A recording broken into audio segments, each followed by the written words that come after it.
Hogan एक अलमारी के पास तक गया, गिलास निकाला और उसने विस्की का एक बड़ा सा पैक भर लिया। फिर बड़ी कुर्सी के पास तक गया और उस पर बैठकर विस्की की चुस्कियां भरने लगा। आयु क्या है तुम्हारी भला? सहसा उसने पूछ लिया। आंखों के दोनों पीले धब्बे उसकी ओर केंद्रित थे। 17। अपनी एक बाह आगे की ओर फैलाता हुआ बच बोला, जरा यहां तो आओ। वो निश्चल बैठी रही। यदि मैंने आकर तुम्हें पकड़ा तो तुम्हें काफी कष्ट उठाना पड़ेगा। अनचाहे मन से वो उसकी ओर बढ़ी और घुटनों के पास आकर खड़ी हो गई। घबराए हुए स्वर में उसने पूछा, क्या बात है? बच के हाथ ने मीरा की बाह को अपनी पकड़ में ले लिया। इस दबाव से मीरा चीख कर रह गई। चुपचाप खड़ी रहो, बच बोला और फिर अपने दूसरे खाली हाथ से उसके शरीर को टटोलने लगा, जिस प्रकार एक किसान एक पक्षी के मांस को टटोलता है, ठीक उसी प्रकार वो मीरा के जिस्म को टटोल रहा था। फिर उसने उसे छोड़ दिया और भारी आवाज में बोला, अब तो तुम काफी बड़ी हो गई हो। मीरा पीछे हट गई। उसके चेहरे पर गुस्से के लक्षण पैदा हो चुके थे। वो बोली, अपने ये पंजे मुझसे दूर रखो। बच ने अपने कानों में उग आए बालों को नोचते हुए कहा, बैठ जाओ, मुझे तुमसे बातें करनी है। खाना तैयार नहीं है, तुम्हारी बातें सुनते रहने के लिए मेरे पास समय नहीं है, मीरा ने बेरुखी से जवाब दिया। वो तेजी के साथ उचक कर कुर्सी पर से उठा और इससे पहले कि मीरा बचकर भाग पाती, अपने हाथ की हथेली का एक भरपूर वार उसने मीरा के कंधे पर कर दिया। वैसे उसका निशाना तो मीरा का सिर था, परंतु उसका निशाना थोड़ा चूक गया। मीरा हाथों और घुटनों के बल नीचे जाकर गिरी और फिर परेशान सी वहीं पड़ी रही। बच घुटनों के बल उसके समीप बैठ गया। वो फुंकारती हुई आवाज में बोला, तुम्हारा दिमाग आसमान पर चढ़ता जा रहा है ना? तुम क्या समझती हो मैं तुम्हें संभाल नहीं सकता? हैं? मैं तुम्हें बखूबी संभाल सकता हूं, समझ गई तुम? ये ठीक है कि मेरी आंखें अब नहीं है, पर इससे तुम्हें कोई फर्क नहीं पड़ना चाहिए, समझ गई? अब आगे से अक्ल से काम लेना। मीरा धीरे धीरे अपना कंधा सहलाती हुई उठ बैठी। बच के हाथ का प्रहार अब भी कुछ मायने रखता था। मुझे लग रहा है कि तुम अपनी माँ के पद चिन्हों पर चल रही हो। मैं कुछ समय से नोट करता आ रहा हूं, तुम्हारे बारे में जो चर्चाएं हो रही हैं, वो भी मैं अच्छी तरह जानता हूं। तुम अभी से अपनी माँ की तरह छोकरों के पीछे लग गई हो, हैं? वो पागल औरत तो जो कर गई सो कर गई, पर यदि तुमने भी वैसा करना शुरू किया तो समझ लेना तुम्हारी खैर नहीं है। ध्यान रहे, मेरी नजरें हर वक्त तुम पर हैं। तुम अपनी ये आदतें छोड़ दो ना। अब यदि किसी समय मैंने तुम्हें पकड़ लिया तो छोड़ूंगा नहीं, समझ गई? छोकरों से दूर ही रहना। जरूर तुम्हारा दिमाग खराब हो गया है, वो अस्वस्थ से स्वर में बोली। मैं किसी छोकरे के साथ नहीं जाती। ये सुनकर बच ने मुंह बिसोर कर कहा, इसीलिए तो मैं तुम्हें पहले ही आगाह किए दे रहा हूं। वो बोला, अब तुम जवान हो चुकी हो और ऐसा वैसा कुछ भी कर सकती हो, पर जरा सोच कर बदमाशी करना मुझसे। यदि मैंने सुन लिया और तुम मेरे हत्थे चढ़ गई तो फिर सोच लेना, बेहद बुरी गति बना दूंगा तुम्हारी। कोशिश कर लेना पकड़ने की। मीरा उठकर खड़ी हो गई और मन ही मन उसे बोली, अरे बूढ़े खूंसट, उसके लिए तुझे मुझे रंगे हाथों पकड़ना होगा।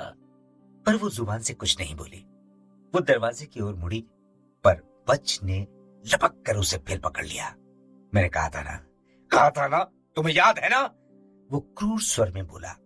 हाँ, याद है। मीरा उसके पकड़ से छूटने का प्रयास करती हुई बोली। उसके स्वर में व्याकुलता का भाव था। बच ने अपनी कमर की मोटी पेटी को थपथपाया और बोला, यदि किसी के साथ मैंने तुझे कभी पकड़ लिया तो समझ लेना, मैं तेरी खाल उधेड़ कर भुस भर दूंगा। मीरा ने एक झटके के साथ अपनी बाह छुड़ाई और कमरे से बाहर निकल गई। उसके पैर पूरी तरह कांप रहे थे। बाहर एक पुरानी कार आकर रुकी और उसमें से 3 आदमी बाहर निकले। मीरा दौड़कर दरवाजे के पास आई। उसने बाहर की ओर देखा और फिर अपने सोने के कमरे की ओर भाग चली। उसकी आंखों में उत्तेजना की विशेष चमक पैदा हुई। उसके होठों पर हल्की सी मुस्कान फैल गई। गरनी अपने बॉक्स और दोस्तों के साथ आ पहुंचा था। मीरा के दोस्तों में मात्र गरनी ही एक ऐसा व्यक्ति था जिसके सामीप्य से मीरा के दिल में हलचल सी मच जाया करती थी। उसके निकट होने के एहसास से ही मीरा में साहस जागृत हो गया था। गरनी का दोस्त बॉक्सर सैंकी सिर झुकाए टूटे रास्ते पर आगे बढ़ा। उसका दोस्त हैंक उसकी ओर व्याकुलता भरी नजरों से देखे जा रहा था। वो कुछ चिंतित था। गरनी की निगाहें मीरा को खोज रही थीं। सैंकी की ओर देखकर उसे पीड़ा होती थी। बरामदे में पहुंचकर वे तीनों ठिठके। बच कमरे से बाहर आया। उससे पूछा, कैसा चल रहा है? काफी दिनों से तुम लोग यहाँ आए नहीं, हाँ? गरनी ने बाकी दोनों की ओर देखा। सैंकी ने बच की बात का कोई जवाब नहीं दिया, पर हैंक ने धीरे धीरे सिर हिला दिया। उनको देखकर बच को खुशी हो रही थी। बैठ जाओ, वो बोला। और ईश्वर के लिए अब ये बताओ कि वो छोकरा किस हद तक तैयार हो गया है?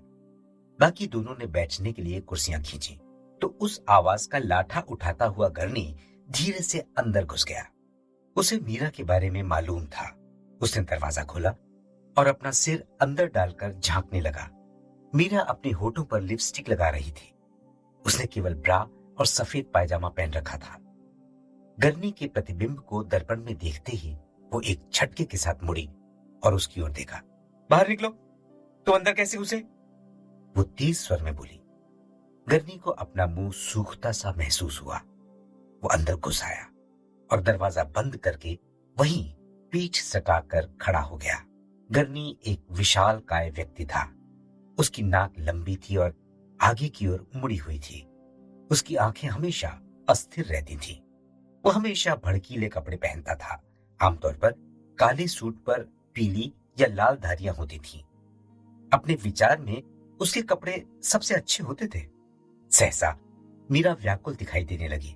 भाग जाओ, निकल जाओ, निक जाओ यहां से, वो व्याकुल स्वर में बोली। प्लीज भाग जाओ, पापा ये सब कुछ सहन नहीं कर सकेंगे। गरनी बिस्तर को पार करता हुआ उस पर झपटने के लिए आगे बढ़ा। मीरा तत्काल पीछे हट गई। उसकी आंखें भय के कारण फैल गई थीं। देखो देखो, यदि तुम फौरन कमरे से बाहर नहीं निकले तो मैं चीख पड़ूंगी, वो भयपूर्ण व्याकुलता से बोली। छोड़ो भी, गरनी हंसा। मेरे पास आ जाओ बेबी। बात करने का ये कौन सा तरीका है? जरा प्यार से बात करो। गरनी और भी आगे बढ़ गया। तुम बहुत ही सुंदर लग रही हो बेबी। मैं सच कहता हूं, मैं किसी किस्म की कोई गड़बड़ नहीं करूंगा। कहते कहते उसने मीरा की बाह को छुआ। गरनी के छूने भर से ही मीरा कमजोर पड़ने लगी। देखो निक, देखो, मेरे नजदीक मत आओ, वो कमजोर आवाज में बोली। बूढ़े को पता चल गया तो वो मेरी जान ही ले लेगा। गरनी ने उसे अपनी ओर खींच लिया। अरे चिंता क्यों करती हो, वो बोला। मीरा को उसके हाथ चलते हुए से महसूस हो रहे थे। मीरा स्वयं को नियंत्रित न रख सकी। उसके हाथ आगे बढ़े और उन्होंने गरनी की गर्दन को घेरे में ले लिया। फिर एक जोरदार चुंबन उसके होठों पर जड़ दिया। गरनी ने उसके चुंबन का भरपूर जवाब दिया। फिर मुस्कुराते हुए बोला, मैं शीघ्र ही रात में तुमसे मिलने के लिए आऊंगा, ठीक है? मुझे यकीन है तुम्हें मेरा आना अच्छा लगेगा। बाहर बरामदे में बच सैंकी को टटोलता तथा मुक्के मारता रहा। बेचारा सैंकी मुंह लटकाए चुपचाप खड़ा रहा। क्या बात है? सब ठीक तो है ना? हैंक की ओर देखते हुए बच ने व्याकुल स्वर में पूछा। हाँ, हैंक ने उत्तर दिया, पर उसके जवाब में उत्साह का अभाव था। हैंक से जीतने के लिए मुझे बस आपका ही सहारा है, सैंकी धीरे से बुदबुदाया। बच की आवाज कुछ सख्त हो उठी। तुम बेकार निराश हो रहे थे। मैं कहता हूं उस छोकरे में दम ही नहीं है। तुम पर तो वो हाथ भी ढंग से नहीं उठा पाएगा। शायद, सैंकी बुझे मन से बोला। तुम शायद ज्यादा ही निराश हो। देख लेना, वो तुम्हें छू तक नहीं पाएगा। उसे मुझे छूना नहीं है, हराना है, सैंकी ने उत्तर दिया और बरामदे की रेलिंग पर बैठ गया। उसका सिर अब भी झुका हुआ था। बच ने अपने दोनों हाथ अपनी गंजी खोपड़ी पर रगड़े। सुनो, वो बोला, ये बेकार की बातें छोड़ो। तुम रिंग में घुसते ही उस बाजी पर छा जाने की कोशिश करना, समझे? पहले बाएं हाथ का प्रयोग करना। मार मार कर जब उसकी गर्दन टेढ़ी कर दो तो फिर दाएं हाथ से शुरू हो जाना। तुम्हें उसे नॉकआउट करके ही रिंग से बाहर निकलना है, समझे? सैंकी कुछ भी नहीं बोला, बस व्याकुल सा होने लगा। सहसा उसने पूछा, गरनी कहाँ है? यहाँ नहीं है क्या? हाँ है तो सही। हैक ने जल्दी से उत्तर दिया। वो बाहर कार ठीक कर रहा है, आता ही होगा। उसे फौरन बुलाओ, बच तीव्र स्वर में बोला। हैक बरामदे से नीचे उतरा और ऊंची आवाज में पुकार लगाई, गरनी, फौरन यहां आ जाओ, तुम्हें बच ने याद किया है। बच को फौरन शक सा हो गया। ओ बहरा तो है नहीं, तुम इतनी जोर से क्यों चीख रहे हो? वो जल्दी से बोल उठा। हैक को पसीना आ गया। उसने एक बार फिर जोर से हाक लगाई। गरनी भागता हुआ मकान के कोने की ओर आ गया। मीरा की लिपस्टिक लग जाने के कारण कई लाल लाल धब्बे उसके चेहरे पर लग गए थे, पर इससे कोई अंतर नहीं पड़ता था क्योंकि बच उन धब्बों को देख नहीं सकता था। दोनों सीढ़ियां पार करके वो ऊपर बरामदे में आ गया। तब तक वो पूरी तरह सामान्य हो चुका था। क्या कर रहे थे तुम? बच ने तेज स्वर में पूछा। मैंने बताया तो था, हैक ने बात बनाई। वो बाहर कार ठीक कर रहा था। गरनी धीरे से मुस्कुराया। हाँ, ठीक ही तो कह रहा है हैक, वो बोला। यह छकड़ा आप काफी परेशान करने लगा है। मैं कार ही ठीक कर रहा था। मीरा कहाँ है? बच ने पूछा। गरनी खामोश रहा। बूढ़ा जरूरत से ज्यादा तेज है, उसने सोचा, फिर बोला, क्या पता कहाँ है? मैं उस लड़की की बहुत इज्जत करता हूँ, बहुत समझदार लड़की है वो। बच ने अपना होठ चबा लिया। वो अपनी कुर्सी पर बैठ गया। उसके भारी मुक्के अब भी भिजे हुए थे। उसके बारे में कोई बात मत करो। गरनी मन ही मन मुस्कुराया। फिर वो शांत स्वर में बोला, तुम्हें परेशान होने की जरूरत नहीं है बच। तुम जानते ही हो, मेरी रुचि कच्ची उम्र की लड़कियों में है ही नहीं। मुझे तो बस आवारा किस्म की औरतें ही पसंद है। ओके, बच बोला, पर याद रहे, मीरा से दूर रहना ही तुम्हारे हक में रहेगा। कुछ देर खामोशी रही। फिर हैंक ने पूछा, तो तुम भी वहीं रहोगे हैं? फिर से सैंकी के बारे में सोचकर बच एक बार फिर चिंतित हो उठा। वो गरनी से बोला, तुम्हारे पट्टे में आत्मविश्वास नहीं है गरनी? ये फ्रैंक से कुछ ज्यादा ही भयभीत लगता है। गरनी ने सिगरेट सुलगाई और माचिस कीचड़ की ओर उछाल दी। वो बात नहीं है बच, वो बोला। ये बिल्कुल ठीक है, बस थोड़ा सा घबराया हुआ है, पर इससे कोई अंतर नहीं पड़ने वाला। बच थोड़ा और आगे झुक गया। अंतर क्यों नहीं पड़ता? वो प्रतिवाद करता हुआ बोला, इस छोकरे पर मेरा पैसा लगा हुआ है, इसे जीतना ही होगा, समझे? अब छोड़ो भी, सैंकी बोल उठा। और कोई बात नहीं कर सकते क्या? बच ने अपना सिर घुमाया और हैंक से बोला, तुम जरा इन छोकरों को घुमा लाओ, मैं गरनी से कुछ बातें करना चाहता हूं। हैंक उठकर खड़ा हो गया और गर्दन घुमाकर सैंकी से बोला, आओ चलते हैं। वे दोनों बाहर आकर कार में बैठ गए। बच थोड़ा आगे को झुका और अपना मुक्का हवा में उछालता हुआ बोला, आखिर ये हो क्या रहा है? ये पाजी तो अभी से पीठ दिखाकर भाग रहा है। गरनी ने अपनी ठोड़ी पर हाथ फिराया। लानत है, वो बोला। आखिर मैं इसमें कर ही क्या सकता हूं? फ्रैंक ने उसे बुरी तरह से भयभीत करके रखा है। अरे बुरी तरह से झिंझोड़ दिया है इसे। वो दोनों उस दिन आपस में टकरा गए थे। फ्रैंक को भी तो तुम जानते ही हो, उसने सैंकी की खासी ठुकाई की थी। बस तभी से उसके हौसले पस्त हो गए हैं। बच उठकर खड़ा हो गया। उसने अपनी मुट्ठी सिर के ऊपर उठाई और बोला, वो पीला पागल। उसकी आवाज दबी हुई थी। देखो गरनी, तुम्हें कुछ ना कुछ करना ही होगा। मैंने इस छोकरे पर बहुत मोटा दांव लगा रखा है। मैं इतनी बड़ी राशि खोना नहीं चाहता, बता देता हूं। तुम्हें कुछ ना कुछ करना ही होगा। गरनी ने व्याकुल सुर में उत्तर दिया, मैंने स्वयं भी तो उस पर $100 लगा रखे हैं। मेरे विचार से उसे जरूरत से ज्यादा ट्रेनिंग दी गई है। मुझे यकीन है वो जीत जाएगा। वो सब तो ठीक है, लेकिन कुछ सोचो। सब प्रबंध करने के लिए अब भी तुम्हारे पास 1 हफ्ते का समय है। बच धीरे से बोला, अपने दिमाग को काम में लाओ, दाव बहुत मोटा है, ये भी तो सोचो जरा। तभी मीरा बरामदे में आ गई। उसकी नजरें गरनी पर ही टिकी हुई थीं। तुम कहां थी अब तक? बच ने सिर घुमाकर पूछा। तुम्हारा खाना तैयार कर रही थी, मीरा बोली। खाना तैयार है। गरनी उठकर खड़ा हो गया। अच्छा बच, मैं चलता हूं, वो बोला। देखता हूं इस बारे में कुछ किया जा सकता है या नहीं। गरनी दबे पांव चलता हुआ मीरा के नजदीक पहुंचा। उसने उसे बाहुपाश में भर लिया और एक चुंबन ले लिया। बच के रहते हुए भी उसने ये हरकत कर ही डाली।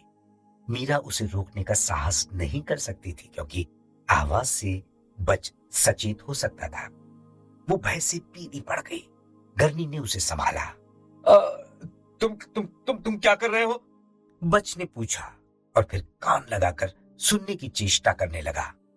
मैं चला, गरनी ने मुस्कुराते हुए उत्तर दिया। ओके मीरा, गुड बाय, अपने पापा का ख्याल रखना। और वो मुस्कुराते हुए बाहर निकल गया। मीरा किचन में चली आई। उसका दिल जोर जोर से धड़क रहा था। पगला कहीं का, उसने सोचा, क्या पता बूढ़े को पता चल गया हो। उसने सैम से प्रश्न किया।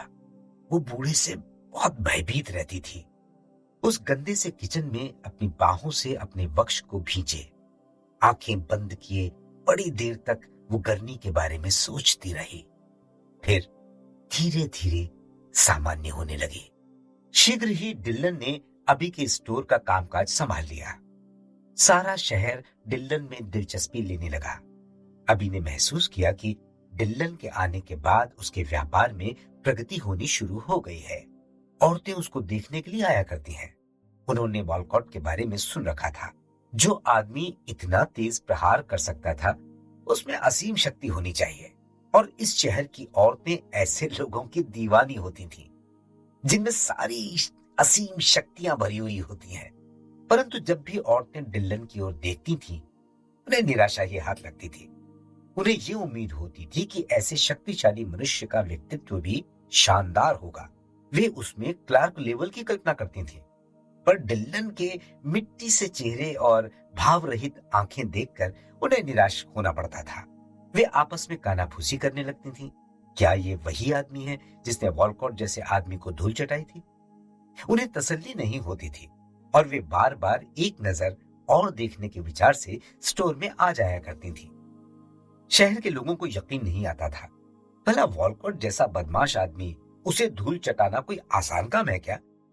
उनकी निगाहों में तो डिल्लन के बारे में कुछ बढ़ा चढ़ाकर बातें की जा रही थी।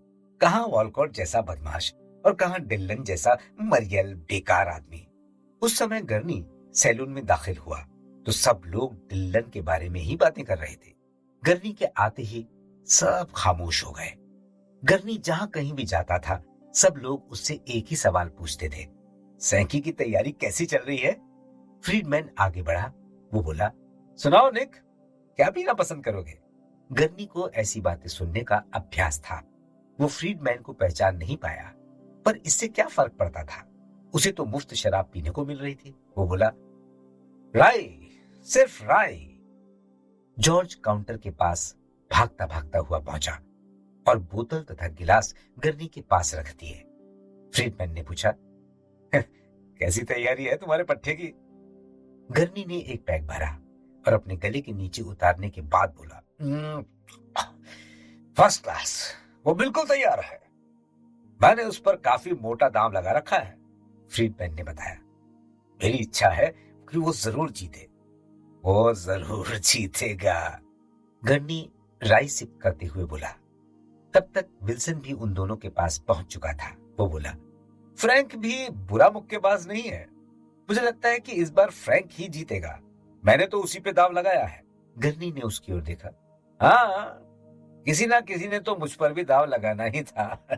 वो बोला। बाकी सब लोग हंस दिए। गुस्से में विल्सन का चेहरा लाल हो उठा। फ्रैंक जरूर जीतेगा, वो जरा ऊंची आवाज में बोला। देख लेना, सैंकी तो पहले ही घबराया जा रहा है। अखाड़े में कूदने से पहले ही वो ठंडा होकर रह जाएगा, देख लेना। फ्रैंक ने मार मार कर उसका हुलिया बिगाड़ देना है। गरनी अपना गिलास फिर से भरने के लिए मुड़ा वो सोचने लगा, इस प्रकार की बातचीत से काम तो नहीं बनेगा। उसने विल्सन का कोट थपथपाया और बोला, तुम्हें शायद अभी तक ये मालूम नहीं है दोस्त कि इस बार सैकी ने जो नया दाव सीखा है उसके द्वारा वो फ्रैंक तो क्या, किसी भी नामी मुक्केबाज को आंखों पर पट्टी बांधकर भी पराजित कर सकता है। घबराया हुआ सा तो वो इसलिए दिख रहा है क्योंकि वो लोगों को आश्चर्यचकित कर देना चाहता है। अब तो तुम उचित खिलाड़ी पर शर्त लगाओ दोस्त। विल्सन का अपना आत्मविश्वास डिगने लगा। क्या सच में ही तुम ठीक कह रहे हो? देखो, तुम मजाक तो नहीं कर रहे हो ना? गर्नी ने फ्रीडमैन की ओर देखकर आंख दबाई। लो भाई, लो बात कर लो, वो बोला। जरा सुनना तो, ये हजरत मुझसे क्या पूछ रहे हैं कि मैं इनके साथ कोई मजाक कर रहा हूं? वाह, मैं क्यों मजाक करूंगा भला? फ्रीडमैन बोला, मैं चाहता हूं निक कि अखाड़े में जाने से पहले तुम्हारा पट्टा इस डिल्लन की भी जरा मिजाज पुरसी कर ले। इसका दिमाग भी आसमान पर चढ़ रहा है। डिल्लन? कौन डिल्लन? गर्नी ने अपनी पलकें झपकाते हुए पूछा। ये कौन है यार? सब लोग उसे डिल्लन के बारे में बताने के लिए आगे आए। गर्नी दीवार के साथ पीठ सटाए, हाथ में गिलास थामे शांति से सुनता रहा। अंत में बोला, अभी इतना बेवकूफ तो हो नहीं सकता, और ये डिल्लन भी इतना बदमाश नहीं होगा। अभी ने कुछ सोच समझकर ही अपने स्टोर में नौकरी दी होगी उसे। पर उसने गोल्डबर्ग को तो धोखा दिया है ना? फ्रीडमैन बोला। गर्नी अब फ्रीडमैन से तंग आ चुका था।